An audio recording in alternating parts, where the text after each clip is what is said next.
blame Tuesday's attack on the segments of society who don't agree with their beliefs. These are liberal civil liberties groups, feminists, gays, lesbians, and pro-choice women. These people, they say, have turned God's anger against America. Quote, God continues to lift the curtain and allow the enemies of America to give us probably what we deserve. You'd hope that such talk would vanish in a week when sectarian hatred wreaks so much death and destruction in the name of religion. Cato Byrne. They're a disgrace, Margaret.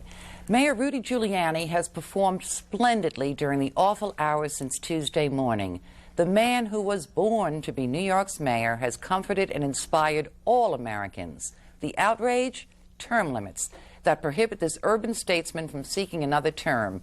New Yorkers who realize this week that Rudy is irreplaceable should be free to keep him in office. Al Hunt. Mark, late this week, Bush administration intelligence briefings to Congress were virtually meaningless. Members said they got more watching CNN. Now, if the administration thinks there's a problem with leaks, and there may well be, they should punish the specific congressional offender. But if we're in a war, it's not the executive branch war. Congress better be an equal partner or there will be hell to pay. That's all for the Capitol Gang. Ahead, more coverage of America's new war. Thank you. This is a CNN special report. America's new war. Resolve and remembrance. Calling on those in uniform to get ready, President Bush says flatly, America is at war. And we will do whatever it takes to smoke them out and get them running, and we'll get them. But is there a military solution? We'll hear from our correspondents. We'll speak live with former Secretary of State Henry Kissinger. And we'll be joined by Jeff Greenfield. Why adversaries underestimate the United States. As America begins burying its dead. A father's frantic search for his missing daughter. And we'll take you to New York's Ground Zero for a look at rescue crews searching for signs of life and what they're up against. Who did it? The worldwide investigation. And we'll hear how some hijackers learned to fly right here in the U.S. And we'll speak live with the man who ran their flight school.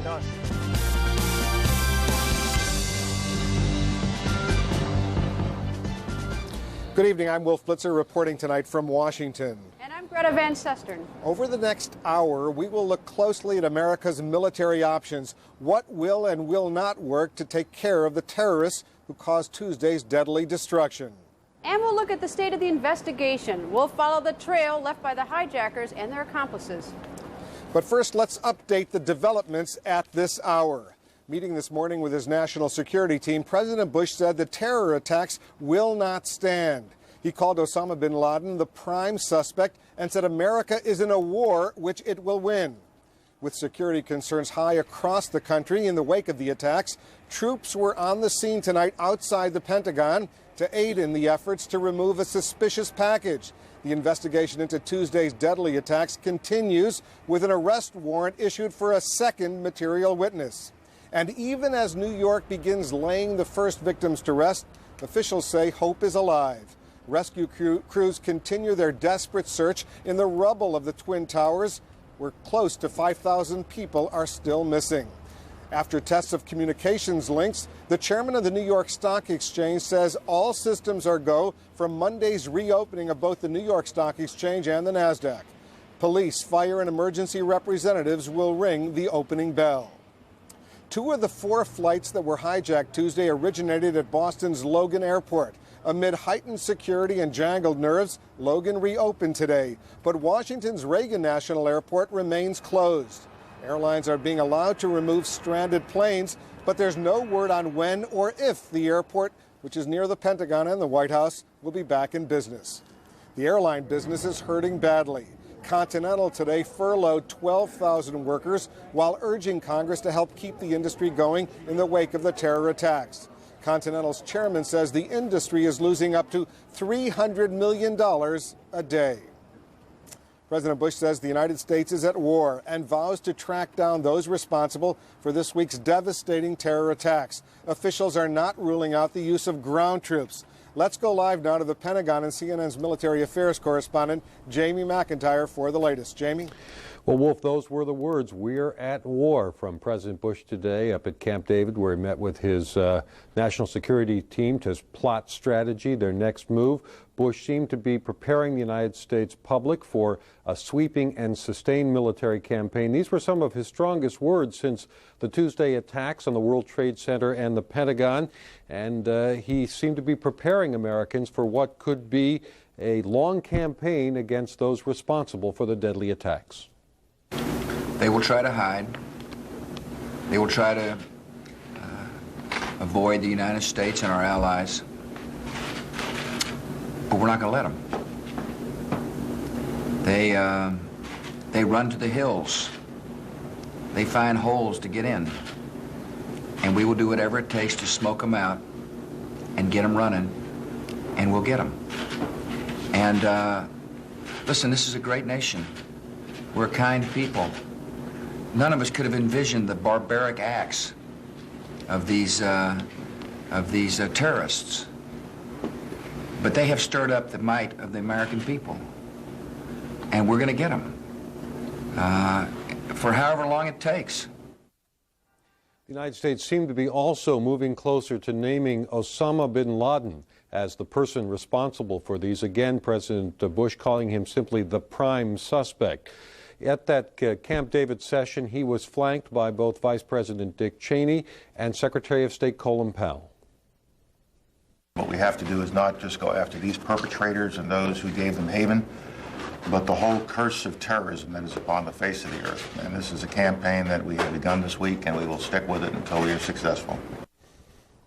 And again, no one here is giving any indication of precisely what kind of military response may be in the offing. But again, White House spokesman Ari Fleischer saying today that he did not rule out the use of ground troops. Wolf?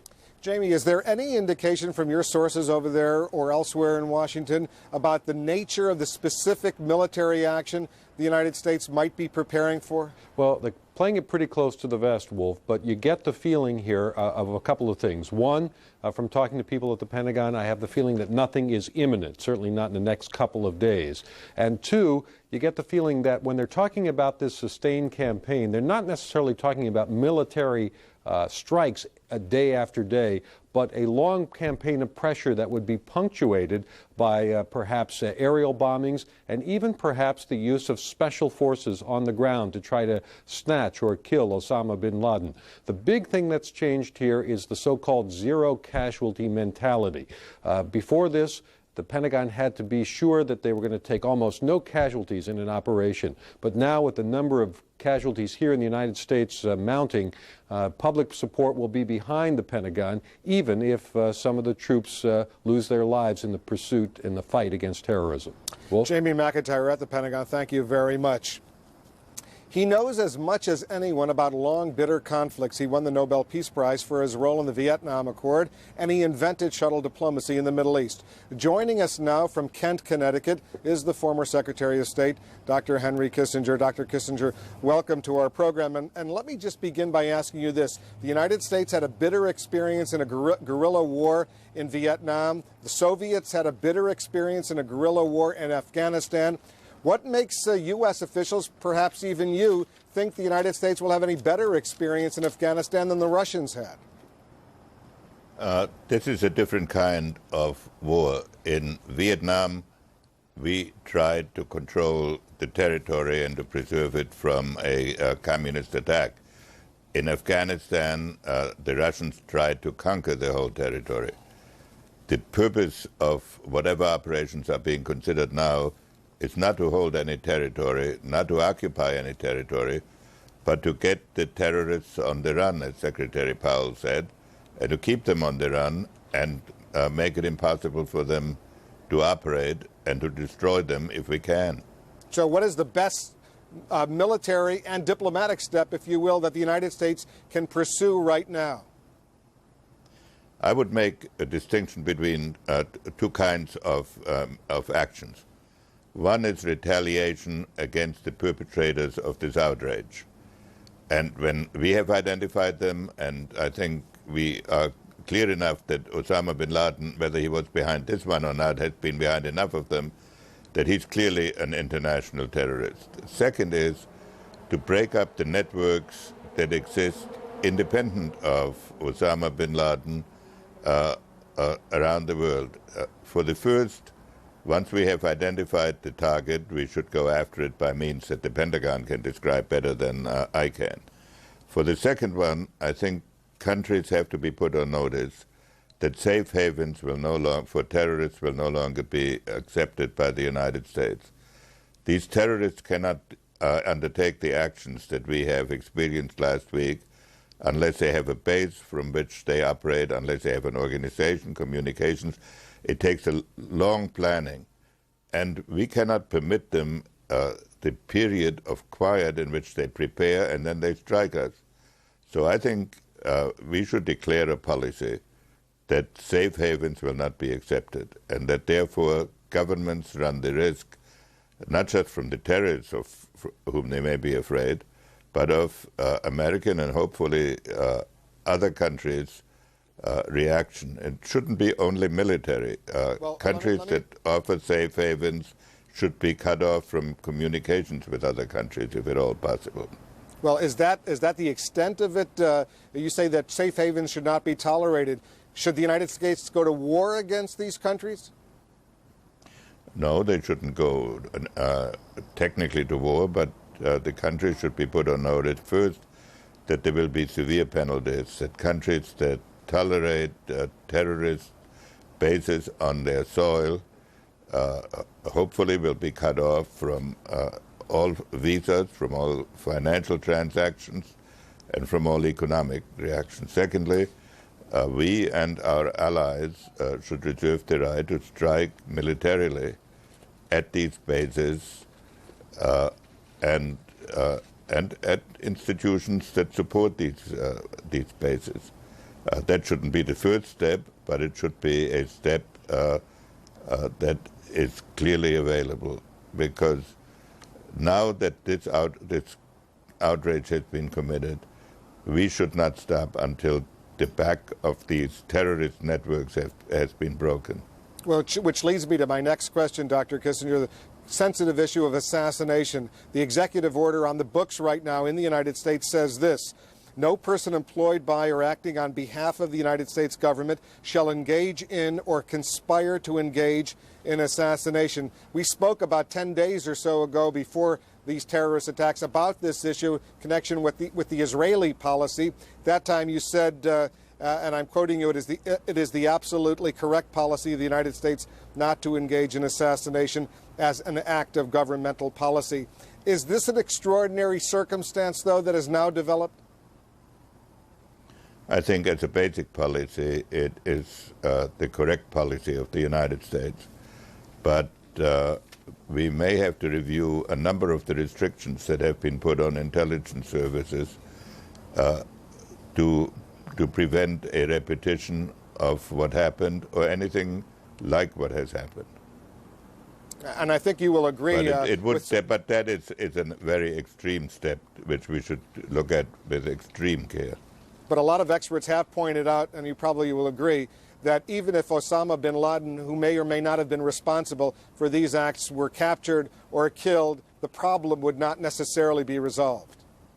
I think it would be a terrible mistake if we became so obsessed with Osama bin Laden that we would be satisfied with the destruction of himself or of his own headquarters. This is now a wake-up call for a systematic attack on all terrorist groups of international reach.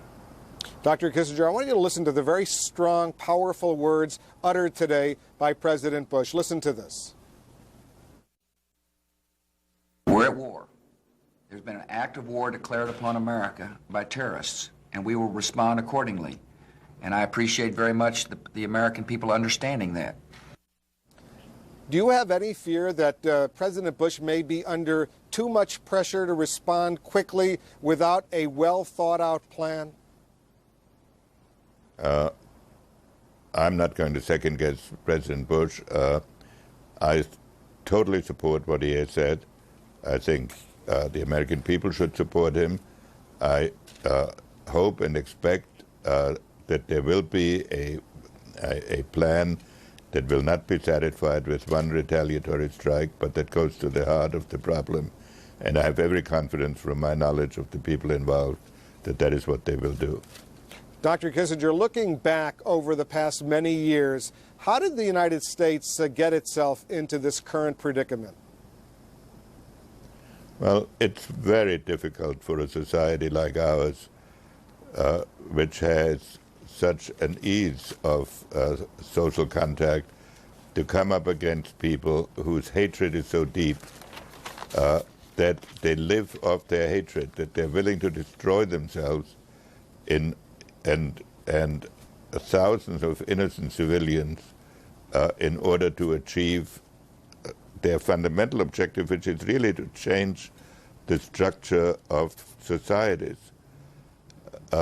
So what we have done up to now, when there has been a terrorist attack, we treated it as a criminal act, and we thought we'd concentrate on the individuals who did it, bring them to justice, and believe that that was a deterrent. But the ones we can catch are the secondary individuals anyway. Or we would make a one-time retaliation, which was usually very ineffective. I understand that. It is very hard for a society like ours to understand the nature of terrorism. And in fact, when allies of ours, like Israel, were faced with terrorism, we always urged them to take a very measured response. Now we are faced with a situation where we have experienced it on our own territory. We've never faced an attack on the continental United States, and it's on top of an attack of such magnitude. But the people who perpetrated this attack misunderstood America. And I believe we are now going to go after this and root it out, and that's what we have to do. Dr. Kissinger, it's always good to hear from you. Thank you so much for joining us. Pleasure to be on. Thank you. And President Bush says this will be, in his words, quote, a different kind of conflict against a different kind of enemy. To find out why, let's turn now to our CNN national security correspondent, David Ensor. David, tell us why this is different. Well, for so many reasons. The whole field is different. There are so many different reasons why it is, and let me go to them. An angry and determined president is promising action. We will find those who did it. We will smoke them out of their holes. But if Osama bin Laden is the culprit, revenge against him or against his hosts, the Afghan Taliban government, will not be easy. Cruise missiles fired in 1998 missed bin Laden and may only have strengthened his image. Even if bin Laden is killed, many analysts say that would not stop terrorism by his followers. I would want to destroy as much of bin Laden as possible. I'm simply saying that's like picking a wart off your neck or something. That doesn't do much. That's a very superficial blow against this kind of capability. To get rid of one man or to launch any kind of revenge attack isn't going to help. Revenge alone is not an answer. There has to be a complete eradication and elimination of all the training camps. But bombing alone would not likely achieve that. And there are indications those terrorist training camps in Afghanistan are today largely empty. Much of bin Laden's support is across the border in Pakistan, in the area around Peshawar. One reason the promise by Pakistani President Musharraf to help the U.S. against the terrorists could be crucial. I especially want to thank the President and people of Pakistan for the support that they have offered and their willingness to assist us in whatever might be required in that part of the world as we determine who these perpetrators are. But can Musharraf convince his military and intelligence services to stop their long and active support for the Taliban?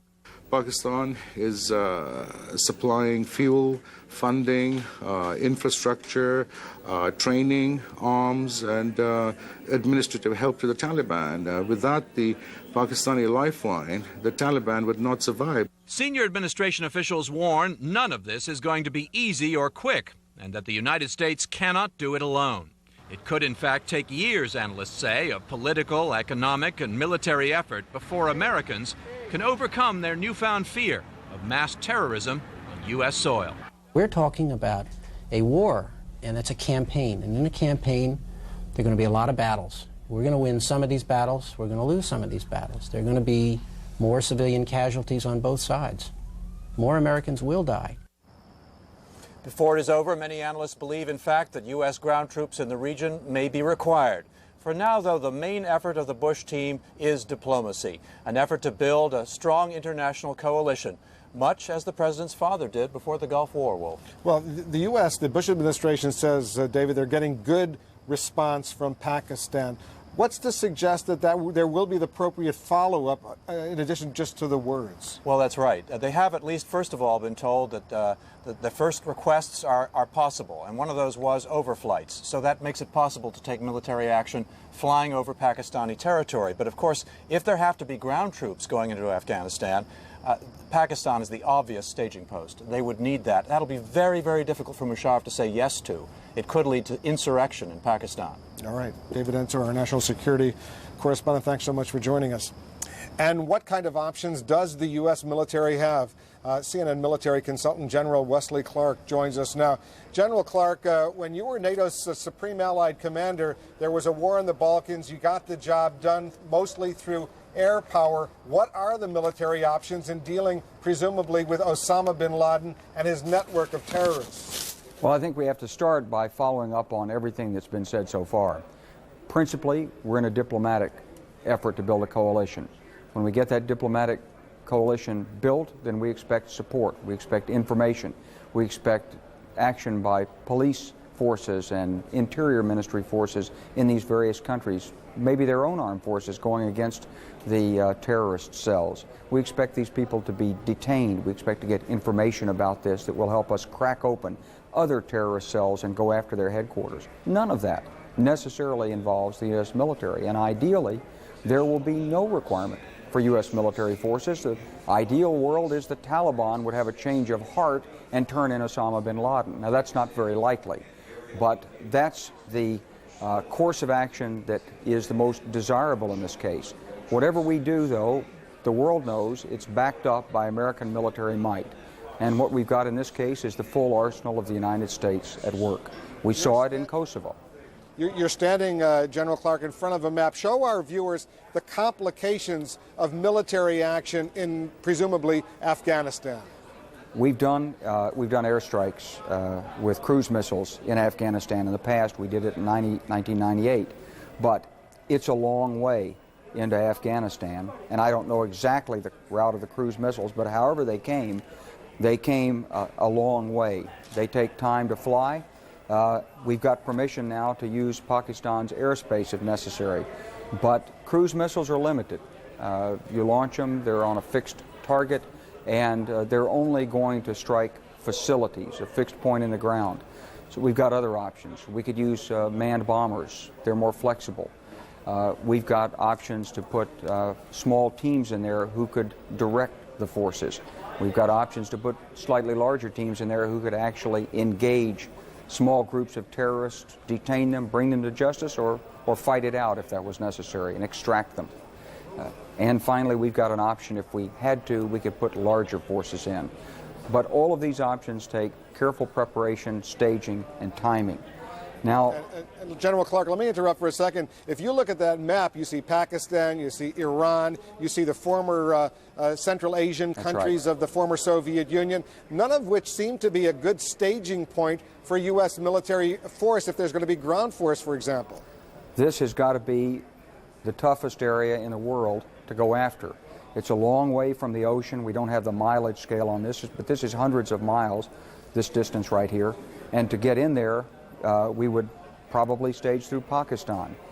Other armies have followed this invasion route. The British did, up to Kabul twice in the 19th century. It's a very tough route. We could stage through the states of Central Asia. The Russians have done that. That's also very tough. But remember, what we're going after here is a network of terrorists. We're not going to occupy a country. We're not fighting a state. In that sense, it's totally different than World War II. It's what the president means. It's a new kind of war. We've got the military muscle behind us, but the first line of action is diplomatic, intelligence, informational, and police. General Wesley Clark, thanks once again for joining us. We really appreciate your insight. Thank you. Thank you. And life goes on for many thousands who live near Ground Zero in Lower Manhattan, but it's not life as usual and likely never will be again. CNN's Brian Palmer joins us now with more on that. Brian? Good evening, Wolf. Tonight we're actually in Jersey City, New Jersey, just across the Hudson River from what used to be the magnificent skyline of Lower Manhattan. This afternoon, we were walking around the neighborhoods just north of the blast zone and the contained zone, talking to residents who fled the blast but who are trickling back in to pick up belongings, but they are not staying. This morning I'm standing by the door there and I hear the plane. I look up and I just see this huge explosion. Film producer Kevin Segala saw the obliteration of a landmark from his terrace with his one-year-old son Griffin. Segala and his wife Michelle returned to their apartment for the first time. My life, the moment that plane went into the building, really pretty much stopped. I think everybody's lives have stopped. I don't live here anymore. I haven't been to work again. This was the view from his terrace that day. This is the view now. The area around Ground Zero covers about 5 square miles and was home to roughly 50,000 people. When the towers collapsed, the familiar rhythm of life stopped in this corner of Manhattan. The West Side Highway, one of the main roads downtown, now the primary route for the massive recovery operation, as well as a staging area for the effort, complete with a mobile animal hospital. On the once bustling street corners of fashionable Tribeca, military checkpoints.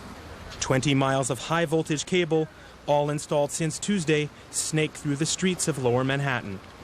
Shuttered stores, and a few reminders of the devastation just 7 blocks away.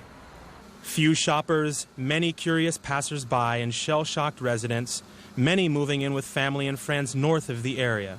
Everyone is so focused on the rescue that all of us in the neighborhood who are displaced are really secondary, and that's how it should be, except we don't know what to do. So we're hoping to try to organize amongst ourselves. Every bit of activity out there is geared towards this disaster, and you walk out there and you can't get it out of your head if you're seeing it every second.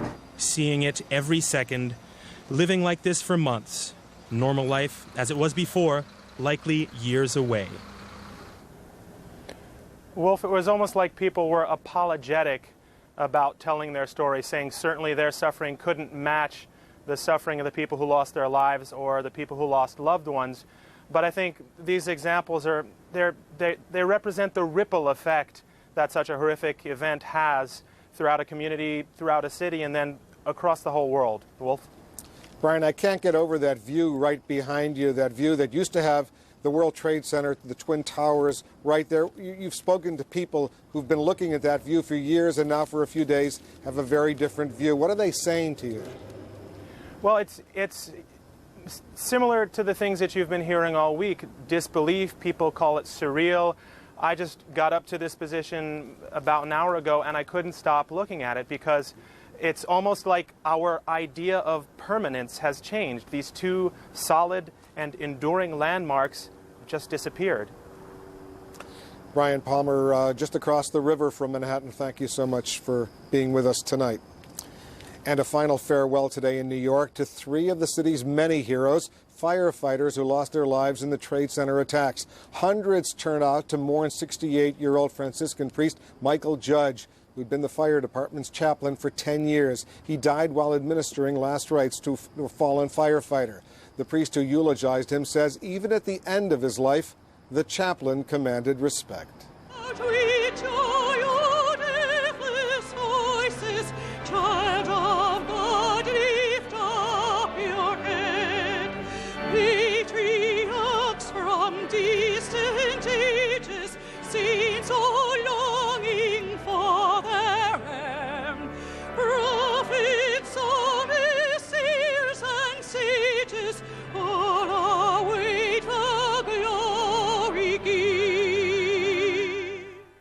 I think it was beautiful.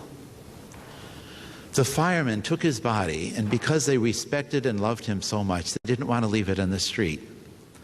So they quickly carried it into a church, and not just left it in the vestibule. They went up the center aisle. They put the body in front of the altar. They covered it with a sheet, and on the sheet they placed his stole and his fire badge.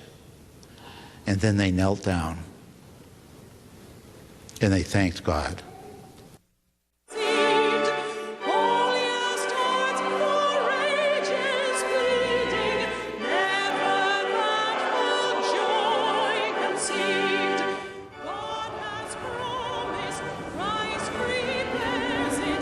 Also laid to rest today, former federal prosecutor and conservative commentator Barbara Olson. The wife of the U.S. Solicitor General Theodore Olson was among the 64 passengers and crew members on the American Airlines flight that crashed into the Pentagon. Barbara was eulogized by Supreme Court Justice Clarence Thomas, who said she had a wonderful spirit. She was also a good friend to all of us here at CNN. My colleague Greta Van Susteren is standing by here in Washington. For the next half hour, she will focus on the investigation into Tuesday's terrorist attacks. Greta? Wolf, investigators are connecting the dots, and the line still points at Osama bin Laden. President Bush today called bin Laden, quote, the prime suspect. But there are still plenty of unanswered questions about Tuesday's terrorist attacks on the U.S. CNN's Mike Betcher is in Atlanta with the very latest on the investigation. Mike, let me first start right with the most important question. Is it all over, the terrorism on Tuesday? Has it stopped, or should we still have fear? I guess we've lost contact with Mike Betcher. When he becomes available, we'll bring him right back. But as details of the terrorism plot unfold, ordinary people are discovering to their horror that they knew some of the hijackers. One man not only knew a couple of them, he helped teach them to fly. CNN's John Zarrella has his story. And this terrible act Henry George is carrying a terrible weight, a burden he says he will carry to his grave. I don't have an extensive vocabulary where I can come up with words to express, how you feel to have been, part of this thing. Last December 29th and 30th at his Opa-locka Flight Training School, George gave two Middle Eastern men some basic lessons in a simulator on how to fly a jet aircraft. The two men were Mohammed Atta and Marwan al-Shari. Federal law enforcement agents believe Atta and al-Shari were likely flying the planes that hit the World Trade Center towers. The story they gave their flight instructor was this. They were on their way home, and they wanted the exposure to jet flying, or an introduction to jet flying, because they were hoping to get a job with their airline in their country. George says Egypt was mentioned once or twice. No less than 12 of the 19 suspected hijackers lived in South Florida for a time. Federal agents believe at least 4 of the pilots trained here, spending tens of thousands of dollars, mostly cash, on flying lessons. Florida made sense. Flight training schools are everywhere. It's a huge business. They could get all the training they needed and never spend too much time in one place. Atta and al-Shari first surfaced at Huffman Aviation in Venice, on Florida's west coast, where they took lessons. That was 6 months before they showed up at Henry George's flight school, which wasn't their final stop. One of the two, Atta, as recently as 3 weeks ago, rented this plane at Palm Beach Flight Training. He was a normal person, very well spoken. He just said he wanted to build 100 hours and he wanted to fly a low-wing aircraft, so I showed him our airplanes, and he decided that he wanted to fly this one right here. The Opa-locka flight instructor had a similar experience with Atta and al-Shari. They were low-key, and in the simulator there was nothing special about their flying abilities. What I can recollect from my memory is that we mostly did turns in a couple of approaches. I don't think we did any more than that. What they didn't do, George says, is practice how to land. John Zarrella, CNN, Miami. Joining me from Fort Myers, Florida, is someone else who has suddenly discovered you cannot tell a terrorist from an ordinary guy.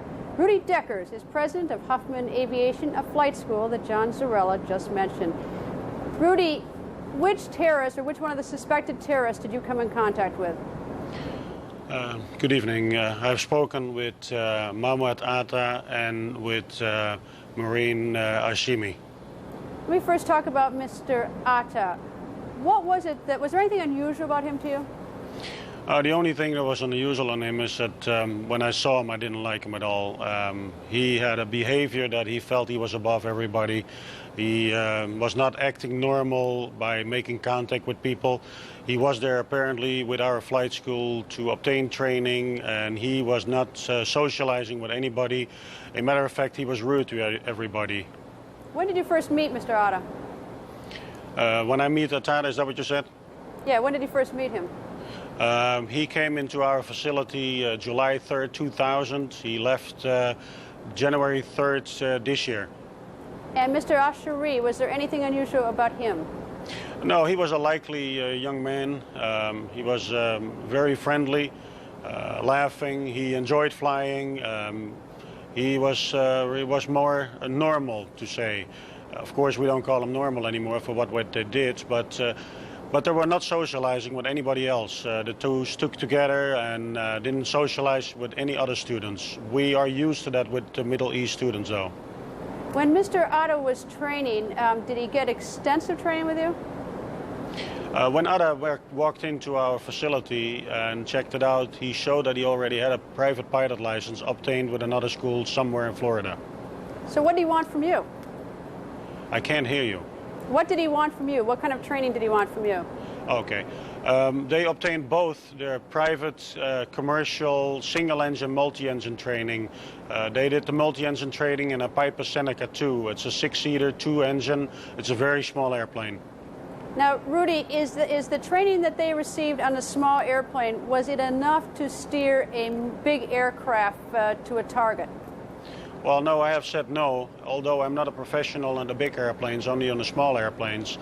We checked with some captains of airlines, and they said no. We heard indeed that they went somewhere South Florida to obtain more training in a simulator, and as I understand, they trained in a 737, and that's where they get some more experience. But with our licenses, they're only at the start to begin to fly with other equipment, but they need to get training. Looking back, Rudy, is there any sort of thing that you sort of think to yourself tonight, oh, I should have been, this should have been a tip to me or a clue that there might be something afoot? No. We found nothing. Even now we know what they did. We couldn't find anything that was a sense of anything. Atta was just not a likable person. We couldn't find anything. I heard you saying or one of your colleagues saying that they paid cash with other facilities. At our facility, they paid with checks as they were going. They paid a $1,000 check, 2 weeks later another $1,000 check. There was nothing irregular. All the students that come over to the facility from overseas, they come there to obtain the commercial license to fly back home in an airline. And there was nothing, absolutely nothing, that we had to fly, any clue what they were doing. All right, Rudy Deckers, thank you for joining me this evening. Okay. The terrorists not only attended flight school in Florida, they rented cars there. Brad Warwick now knows he did repeat business with one of them. He joins me from Fort Lauderdale. Brad, with whom did you do business? Both Mohammed Atta and his cousin, Marwan. And did you notice anything unusual about them? No, the funny part is everything was totally on the up and up. All their information matched. They had driver's license, Florida driver's license, Allstate insurance, addresses on everything matched. They seemed to be a normal customer with not a very heavy accent at all. Brad, now the first time you rented a car, as I know, to Mr. Atta, it was in August of this year, is that right? That's right, August 6th was the very first time. How is it that you even remember renting a car to him, since I assume you rent lots of cars? Well, the funny coincidence is I was the person that rented the car to him each time he was in, and I closed the contract each time he was in, except for the very last time on Sunday. I was not working that day, and somebody else took care of the cousin when the cousin returned the car. But other than that, it was myself all the time. Did you actually have a conversation with him and spend some time talking to him while he's at the counter, or was it strictly business? No, we didn't engage in any personal conversation as what he was doing or where he was going, other than he told me he was going over to the West Coast, and he actually even called me from the West Coast once when he was over there. But other than that, it was all strictly normal business. Did he tell you his occupation? No, he did not. Did you have any indication that there might be something afoot with him? No, actually, he spoke to be a very intelligent man and conducted himself as such, and I thought he was just a businessman that was doing some traveling in the state of Florida, and also when he left one time he returned a card, said he was going up to New York and he was coming back in a few days, and he did, and started another contract. So I just thought he was another businessman.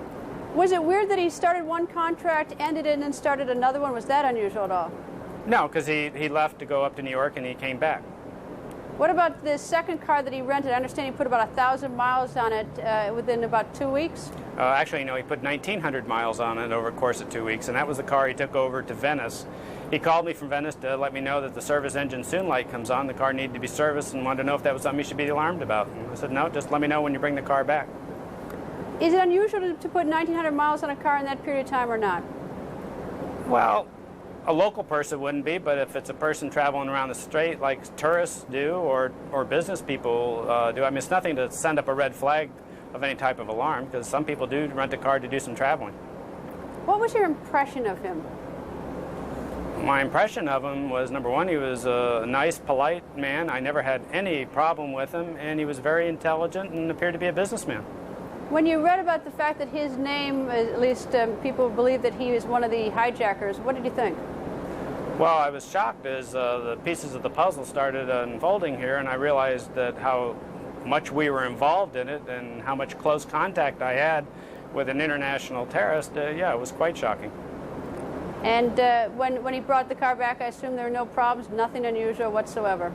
No, he looked out for my best interest and let me know about a car that needed to be serviced. They didn't trash the cars or abuse them at all.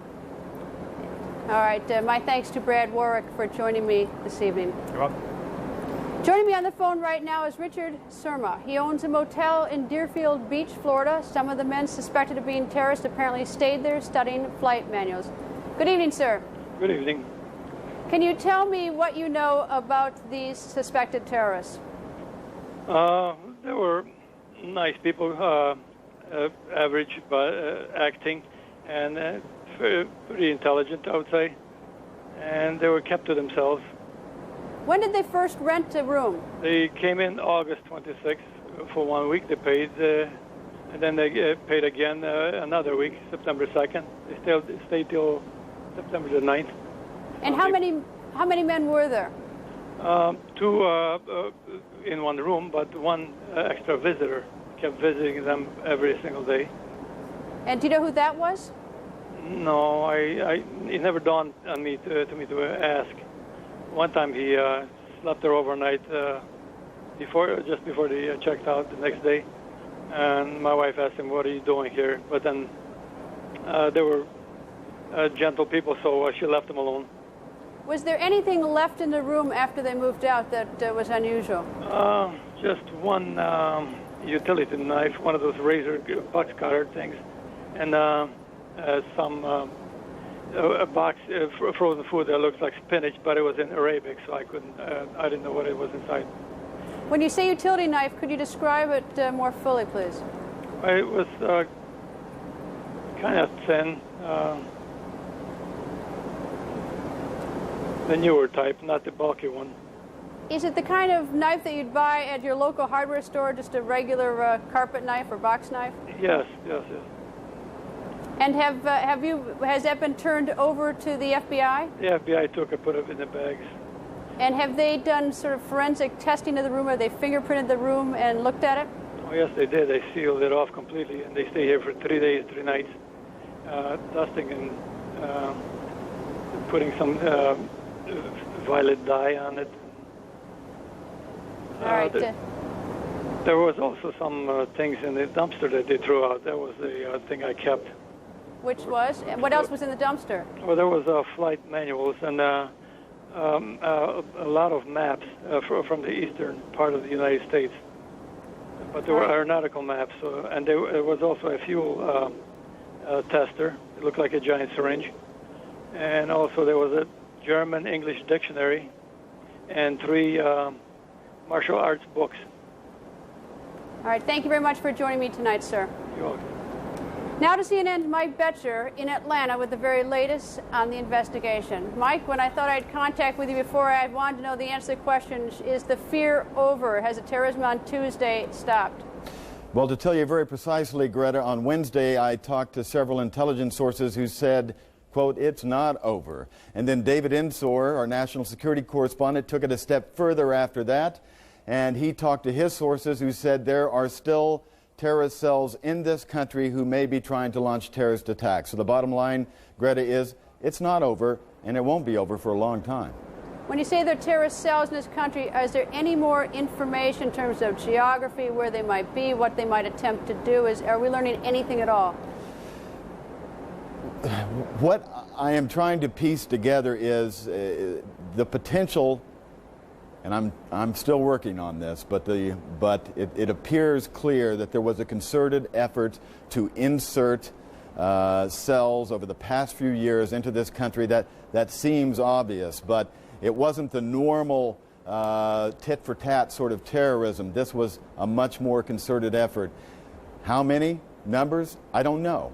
These people operate in what are called sleeper cells, a lot of them. They go over somewhere else overseas for training, come back here, get additional training, and like the pilots in this whole terrorist act, and then they lead normal lives. And then someone activates them, and they commit their deeds. So, you know, it's a tough thing for the FBI, for the CIA, for any of these people to try to know exactly what they're doing, because it is so closely knit, these particular sleeper cells, and a lot of them don't know each other anyway. Mike, what about the people who are in custody? What do we know about them? Well, there are two material witnesses now, one in custody, one not. The one in custody was arrested at Thursday when the airport reopened at JFK. He was on board an aircraft and he was caught with a fake pilot's ID. He wasn't in the cockpit, he was a passenger. And then you see the two people up here on the screen. They are they are not material witnesses, rather. They are two men who were taken off a train in Fort Worth, Texas, one of 25 people now held by the Immigration and Naturalization Service who are being questioned by the FBI. On these two were found box cutters. Now, similar weapons authorities believe were used in the hijacking of the 4 aircraft. Is there a certain strategy that the investigators are following in trying to track these people down? The strategy they have adopted early on is to look to the past to try to figure out what happened this time. Because bin Laden, even though this is a much bigger operation, bin Laden operates pretty consistently in the way he organizes his troops. There is this manual, which we have in our possession, that was introduced in the embassy bombing trials in New York. And they follow that pretty closely in terms of operations, communications, transportation. And so they've gone back to past cases like Khobar Towers, and they've also gone to the USS Cole bombing. And in terms of that, the Cole, they found a connection between a couple of the people, the hijackers in this most recent incident, and the Cole bombing. The CIA apparently had surveillance set up in Kuala Lumpur on a suspect in the Cole bombing. One of the people who was the hijackers who crashed the plane into the Pentagon was seen in that surveillance video. A couple of weeks before Tuesday's incident, the FBI was told by the CIA to be on the lookout for these two, for one guy and his associate. Both of them were on the American Airlines plane that went down, and they opened an investigation. Now, what happened after they opened that investigation, we don't know. All right, Mike Betcher, thank you very much for joining us tonight. Almost 5,000 people are unaccounted for in New York. The crushing agony of not knowing what has become of them has paralyzed parents, families, friends, and many Americans. CNN's Candy Crowley introduces us to one man who is living this nightmare. Yes, Dan? Yes, this is David Vincent. He's an Eastman Kodak executive from Webster, New York. A man with a problem to solve, a man on a mission. How is it being set up so that I can make the best use of my time? Because you're working a timeline here. You have to get to your daughter as fast as you can. Melissa is missing. She's a technology recruiter at Alliance Consulting. But we know that that's 102nd floor of Tower 1. The enormity of what's happened in David Vincent's life shows on his face, but does not slow his step. Please take a picture. Please focus on the picture to get her face out there so that... Working on 3 hours sleep and a couple of crackers, he protects his fondest hopes, battles his worst fears, and sometimes loses. I don't have any video of her. To be honest with you, Melissa didn't like to be videoed. She used to holler at me every time I did. I'd give anything to have her holler at me right now. I'd give anything, he says, to have her holler at me right now. It's a rare lapse. Mostly, there is a desperate monotony to his mission. I know she made a 911 call at 9:02:07. It's all that David Vincent knows about what happened to his eldest daughter. It's enough to hang hope on. When we went back to the cell phone provider, the only thing that we had that they could tell us is that there was a 911 call made from that cell phone at 9:02, which was some 17 minutes after the jet had piled into the thing. 9:02:07. He tells it to everyone he talks to. He clings to it for dear life, because of course it is. I need to know where she was when she made that call, because that will tell me whether she was downstairs just getting off the path and maybe in a void someplace downstairs, or whether I have to understand that she was upstairs on 102 and have to wonder whether she was able to get out or not able to get out. By evening, David Vincent has pretty much worn out the corner of 26th and Lexington, and his cell battery is fading, so he moves on. Craig Spitzer is CEO of Alliance. 7 employees, everyone thought to be in the building that morning, are missing. He cannot, will not, bring himself to believe they're gone. Somewhere in your head, you know they're gone, right? I'm not going to say that to you right now. You can't? No, and I won't. And I won't for myself, and I won't for the people in there. In there is a room full of people who have loved someone too long to give up so soon, and what's left after hope is unthinkable. It is why they agreed to expose this rawest of human times to the glare of the camera lens, because maybe somebody out there has information about Roland, something that will keep his brother moving. I go to sleep with hope, I wake up with none. And perhaps somebody saw Eric in a stairwell racing to safety.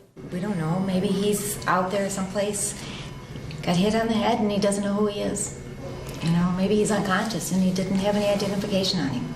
And as it turns out, nobody can say for sure that Melissa was in the office for that 8:30 meeting. I have to tell you, Craig, that's the best news that I could possibly hear, because what you're telling me is you can't confirm Melissa in that office space, and that's what I had to know. Yeah. That's what keeps me going. So if you know anything about Melissa, call her father. He'd give anything to hear her holler at him again. Candy Crowley, CNN, New York. There's no doubt about it. Americans are facing a tremendous challenge. Not just mourning our dead, not just rebuilding our cities and getting on with our lives. There also is the matter attacking global terrorism. Can we do all of that? CNN senior analyst Jeff Greenfield is in New York to remind us we have before. Yes, Greta, it may be because of our wealth or our exuberant, often raucous culture, our love of material comfort, even our relative youth as a nation, but there is something about America that leads our adversaries over and over again to underestimate our resolve. In fact, sometimes we even underestimate ourselves. Adolf Hitler, for example, was convinced America wouldn't and couldn't defeat Nazi Germany. We were, he thought, a mongrel nation, weakened by different races and religions, and by a decadent popular culture. We could never conquer the racially pure Aryans. We did. When the Soviet Union launched the first satellite in 1957, Americans plunged into self-doubt. Soviet youth were studying physics and rocket science, Life magazine warned. Young Americans were consumed by trivial diversions. Could we withstand this threat, Life asked? We did. The Soviet Union no longer exists. Neither does Life magazine. In Vienna, Mr. Kennedy confronted his country's major adversary. In the early 60s, Soviet leader Khrushchev thought President Kennedy weak. Poet Robert Frost reported that Khrushchev had told him America was too liberal to fight. Khrushchev may not have said that, but he acted on that impulse when he put Soviet missiles into Cuba. The U.S. would never challenge that move, he thought. We did. To halt this offensive buildup, a strict quarantine on all offensive military equipment under shipment to Cuba is being initiated. My fellow Americans. A later generation of Soviet leaders were sure America would not protect Europe with medium-range missiles. We did. And when Japan emerged as an economic superpower in the 1980s, we told ourselves that we were so consumed by short-term thinking, we would never preserve our economic supremacy. We did. And now we have new questions to answer. Can a nation where most of us have known only easy times cope with demands on our comfort, on our safety, on our families that we never imagined we would have to face? If history has the answer, we will. Greta? In other words, Jeff, are you saying that history has shown that American will can overcome, can trump strategic obstacles? Indeed, and can trump complacency and can trump the things we're hearing today. Admiral Yamamoto of Japan, after Japan bombed Pearl Harbor, said, "I fear we have awakened a sleeping giant." And that is the history of this country, that we can drift into isolationism, we can drift into comfort, we can turn our back on the world. But when the world reminds us that it is here, as it has done in horrifically historic ways this week, the history says America will respond.